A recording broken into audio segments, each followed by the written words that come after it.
Congressman, let's start with the Iran letter. If those 47 senators had come to you and said, boy, as the only Jewish Republican in Congress, we'd love for you to sign off on this letter to the Iranian government, would you have signed? Well, I would be signing regardless of whether I was Jewish or not. The fact of the matter is that any deal with Iran should come to Congress for approval. It should come to the American public. There's a great concern, regardless of whether you are Jewish or not Jewish.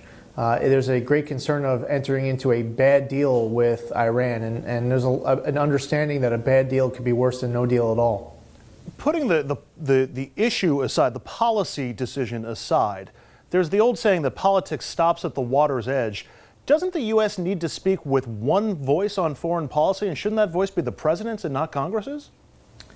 Well, if the president is entertaining a deal that will allow Iran to pursue uranium enrichment or maintain their centrifuges, to block weapons inspectors, if the president is negotiating a deal where America is making permanent concessions on our side in exchange for temporary concessions on the part of Iran, if the president is looking to enter into a deal that triggers any type of a nuclear arms race in the Middle East, well, I think that it would be in America's best interest to go in a different direction. So I think that America should always be speaking in one voice when that one voice is in the best interest of America, and a bad deal with Iran is not.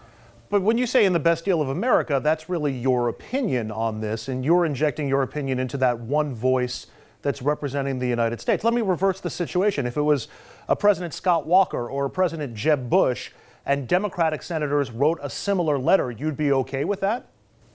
I would be signing on to that Democrat letter to the president if a Republican president wanted to enter into a bad deal with Iran that would do any of what I just outlined. It doesn't matter whether you are Republican or Democrat. This is something that should transcend partisan politics when we're talking about the security of America and our allies. And we do need a reminder, it seems like, this day and age as to who our friends are and who our enemies are. And if the president needs a member of Congress or members of Congress to remind him of that, now's a good time for that to happen. So politics no longer stops at the water's edge if you disagree with the policy? Well, again, what's most important is the policy. It does not matter whether you are Republican or Democrat. The American president, whether it is our current president today or whoever our next president is, or decades or generations from now, it's important that we have a consistent foreign policy. America has nothing to apologize for. We shouldn't ever be going out of our way to negotiate into positions of weakness. And when entering into a nuclear deal with a state sponsor of terrorism like Iran, a nation that just a week and a half ago was blowing up mock U.S. warships, and just a few weeks ago was working to overthrow the government of Yemen, I don't think we're negotiating with a partner that we can trust. And we can't just cut a deal with Iran just to cut a deal. It's a lot more important that we are pursuing a good deal, and we don't just try to cut a deal just to have one that can undercut our own foreign policy. Listen, America, as the life of a nation, is going to last a lot longer than President Obama's second term. And my concern is for my constituents and my country first. And I want to get into the specifics of a possible deal in just a second, but you said America needs to have a consistent foreign policy.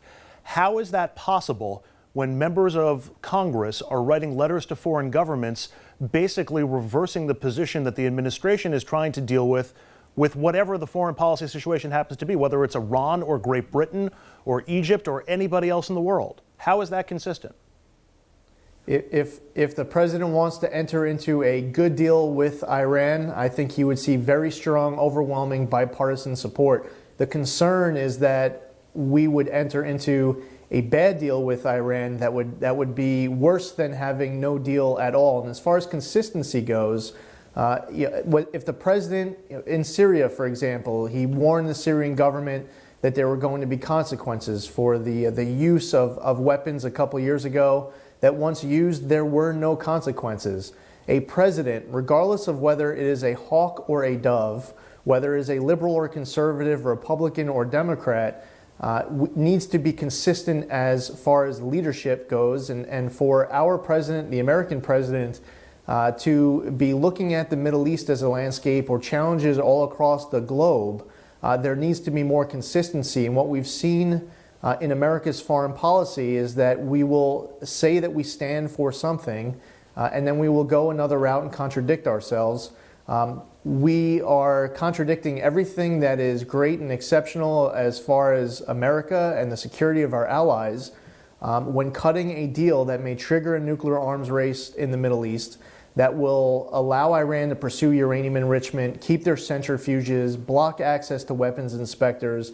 Any of these components are against the best interests of America, both at home and our interests abroad. It's our current intelligence that says that Iran is developing these centrifuges and nuclear capabilities. Benjamin Netanyahu addressed Congress and said his intelligence says that Iran is 1 year away. Here's what I'm not clear on, Congressman. Wouldn't a deal give us more intelligence on site through inspections and a first-hand view if Iran begins a buildup? I mean, we would have the intelligence capabilities we have now to see what Iran is doing, but we would also be on site and be able to see with our own eyes.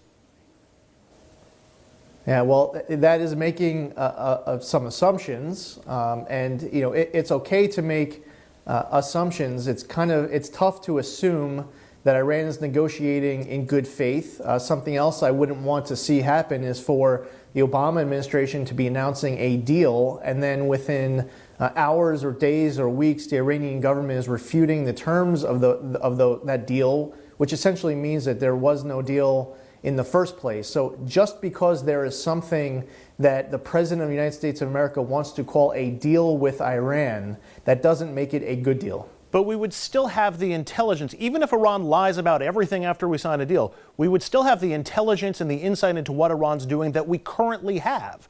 So why not pursue a deal and possibly get more insight and more information as to what they're doing? Listen, if you want to have the position that a bad deal can be worse than no deal at all, that's perfectly okay. And if there are people in the American public who prefer a bad deal over no deal at all, that is their prerogative. As for me, I do not believe that a bad deal is worse than no deal at all. I'm concerned about what the details of a deal says. Just because you call something a deal doesn't mean that it's not filled with a slew of permanent concessions in exchange for temporary concessions on the part of Iran. As far as sanctions go, just assuming that if we were to get rid of all of our sanctions, that this state sponsor of terrorism is going to find a change of heart and change of direction and all of a sudden be a good nation, a good citizen to help improve the quality of life of its people and the Middle East. I mean, those are assumptions that would be foolish to make. The president and for anyone else to support the concept of, by calling something a deal, that is better than nothing at all, regardless of what the deal says, is just ludicrous. But we would, of course, reserve the right to resume sanctions or go with a military strike or whatever the case may be. But again, my question that I'm just not sure about, Congressman, if we work some sort of deal out with Iran, wouldn't we know exactly what we know about Iran's nuclear program right at this moment or more, as opposed to knowing less? Okay, so you're assuming that there's a deal where Iran is to tell us that. Or where we have inspectors in place to see for ourselves. You're assuming that we're entering into a deal that Iran is going to allow weapons inspectors to come in and verify all of these assumptions. But even if we don't, Congressman, I'm sorry, even if we don't, even if we don't learn more, we still know exactly what we know right now, don't we? Again, if you enter into a deal, you can't just assume that Iran is going to allow weapons inspectors in, that Iran is going to allow us to verify whatever it is that we want to verify. Now, you can't make the assumption that with or without a deal, Iran is ever going to give us the access that we are looking for. We are not dealing with an ally. We're not dealing with someone who is a friend of the United States of America. We're dealing with a nation whose leaders are literally going onto social media, going onto Twitter, talking about wiping Israel off the map. This is a nation that is in competition with ISIS as to who is going to be the leader in waging global jihad. So we are not dealing with Great Britain. We're not talking about Israel or France. We're talking about Iran, a state sponsor of terrorism that just last week was blowing up a mock U.S. warship. So you can't assume that just because you enter into a deal with Iran, that Iran is going to be allowing access to weapons inspectors to verify intelligence. Just because we say as a nation that we've entered into a deal with Iran does not mean that because we're calling it a deal that they're going to stop pursuing uranium enrichment, they're going to maintain their centrifuges, that they are going to allow access to weapons inspectors and allow us to verify intelligence.